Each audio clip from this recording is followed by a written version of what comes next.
ભાજપે ખેડા નગરપાલિકા, તાલુકા અને જિલ્લા પંચાયતની યાદી જાહેર કરી છે। જિલ્લા પંચાયતમાં 42માંથી 41 ઉમેદવારો કરાયા જાહેર।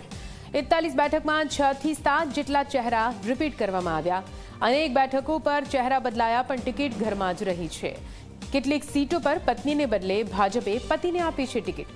નગરપાલિકામાં મોટા ભાગે નવા ચહેરાઓને ટિકિટ આપવામાં આવી છે।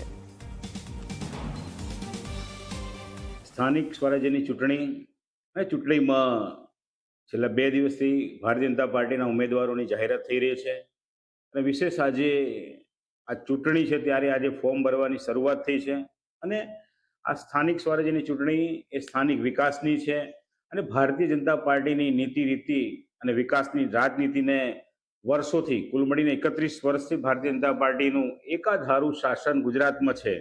જે ભારતીય જનતા પાર્ટીના જે ઉમેદવારોને પસંદગી થઈ છે બધાને ખૂબ ખૂબ શુભેચ્છા આપું છું, શુભકામના આપું છું। આવો સાથે મળીને ગુજરાતનો જે વિકાસ છે, જે અવિરત જે હરણફાળ ભરી રહ્યું છે, એમાં સાથે મળીને ગુજરાતના વિકાસની ચિંતા કરીએ।